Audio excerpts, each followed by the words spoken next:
ఒక్కసారి కొమ్మూరి గోల్డ్ కి కాల్ చేయండి. తాకట్లో ఉన్న మీ బంగారాన్ని విడిపించి మార్కెట్ ప్రైస్ కి వాళ్ళు కొనుక్కుని మిగతా డబ్బులు మీకు ఇచ్చేస్తారు. హలో అండి, అందరికీ నమస్కారం.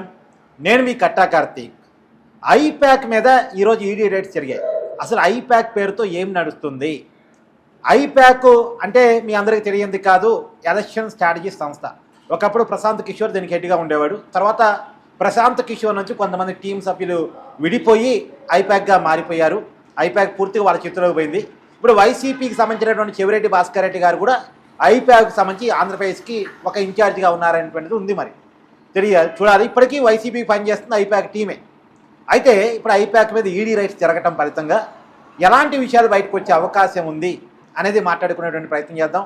గతంలో ఇదే ఐప్యాక్ తమిళనాడులో స్టాలిన్ ప్రభుత్వాన్ని అంటే డిఎంకే పార్టీ పనిచేసింది, మమతా బెనర్జీ పార్టీకి తృణమూల్ కాంగ్రెస్ పనిచేసింది, అనేక రాజకీయ పార్టీలకి స్ట్రాటజీ సంస్థగా ఐప్యాక్ పనిచేసింది. ఇప్పుడు ఐప్యాక్ టీం మీద ఈడీ రైట్స్ జరగటాన్ని ఎలా చూడాలనేది మరింత వివరణ తీసుకునేటువంటి ప్రయత్నం చేద్దాం. నాతో ఉన్నారు బీజేపీ అధికార ప్రతినిధి రవిచంద్ర రెడ్డి గారు.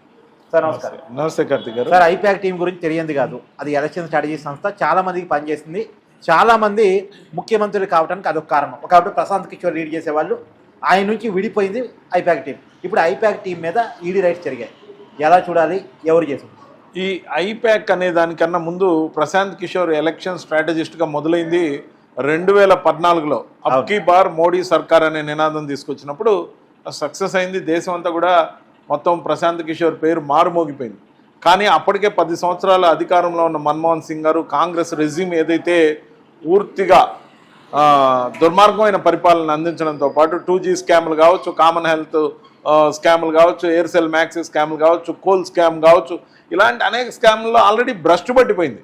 సో బీజేపీ వైపు నుంచి సరైన నాయకత్వం, ఎస్టాబ్లిష్డ్ లీడర్, ప్రూవన్ లీడర్ కావాల్సి వచ్చిన క్రమంలో వాజ్పేయి గారు ముసలితనంతో పక్కకు పోగా అద్వానీ గారు సూపర్ సీనియర్ అయిపోయారు అప్పటికే.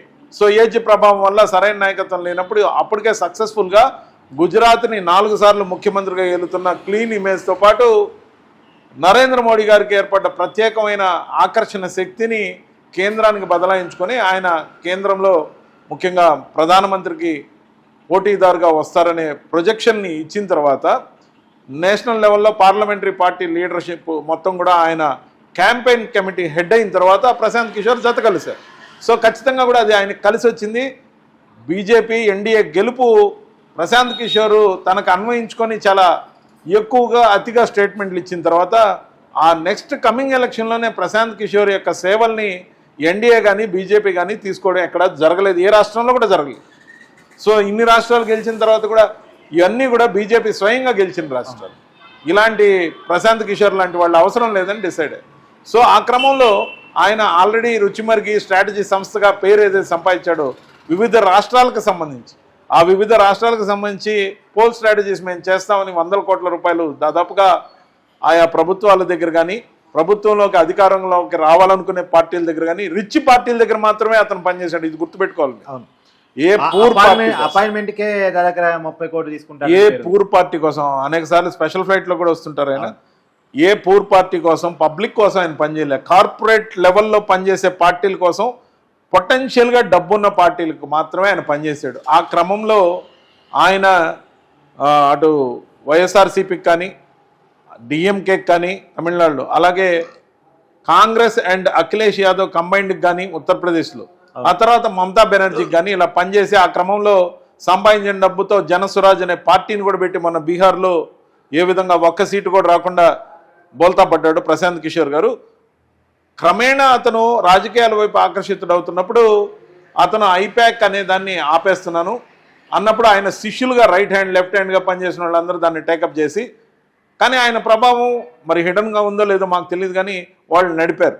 మొన్న 2024 ఎలక్షన్లో కూడా వైఎస్ఆర్సీపీకి రిషిరాజ్ సింగ్ అనే వ్యక్తి నేతృత్వంలో ఏదైతే ఐప్యాక్ సంస్థ పనిచేసిందో అంటే పైకి బ్యాక్ ఎండ్ చెవిరెడ్డి చూశారని అంటారు. చెవిరెడ్డి గారు పార్టీ తరఫున కోఆర్డినేషన్, సజ్జల రామకృష్ణారెడ్డి గారు కానీ చెవిరెడ్డి గారు కానీ పార్టీ ప్రతినిధులుగా వాళ్ళతో ఇంటరాక్ట్ అయ్యి కోఆర్డినేషన్, లేకపోతే ఏదైనా చెప్పింది ఏదైనా ఇంప్లిమెంట్ చేయడం, ఫండ్స్ ట్రాన్స్ఫర్ లేకపోతే ఇంకోట ఇలాంటివి జరిగి ఉంటాయి. కానీ స్ట్రాటజీస్ మొత్తం కూడా కోఆర్డినేషన్ అంతా కూడా ఐప్యాకే చూసింది.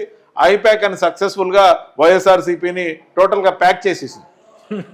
మొత్తం స్ట్రైట్లోనే ప్యాక్ చేసింది. మోస్ట్ డ్యామేజ్డ్ క్యాంపెయిన్ కమిటీ ఏదైతే చూసిందో, లేకపోతే స్ట్రాటజీ సంస్థగా పనిచేసిందో, ఆ debacle of ever all time record ఇది.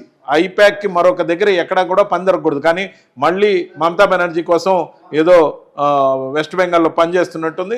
ఈ క్రమంలో ఈడీ కాస్త నిదానంగా అయినా ఇప్పటికైనా స్పందించి, ముఖ్యంగా కూడా ఏదైతే మనీ ట్రాన్సాక్షన్స్ ఉన్నాయో ప్రభుత్వ పరంగా ప్రభుత్వం కోసం ఉపయోగపడాల్సిన నిధుల్ని ఐపాక్ మళ్లించినట్టు వచ్చిన వాస్తవాల్లో లోతుపాతులను ఎంక్వైరీ చేస్తూ ఈరోజు ఐపాక్ మీద దర్యాప్తు మొదలుపెట్టింది ఈడీ. ఈ క్రమంలో కొన్ని మీడియా ఛానల్స్లో గతంలో ఏ ఏ రాష్ట్రాల్లో ఐపాక్, అది ఆంధ్రప్రదేశ్ కావచ్చు, తమిళనాడు కావచ్చు, గతంలో వెస్ట్ బెంగాల్ కావచ్చు, ఎక్కడెక్కడ పనిచేసిందో అది ఆ లోతుపాతులు మనీ ట్రాన్సాక్షన్లో ఏదైనా కూడా పబ్లిక్ మనీ వీళ్ళకి వెళ్ళిపోయిందా, వేరే విధంగా అకౌంట్స్లోకి చేరిందా అనేది కొన్ని సాక్ష్యాధారాలు కూడా సేకరిస్తున్నట్టున్నారు. దాడులు జరుగుతున్నాయి.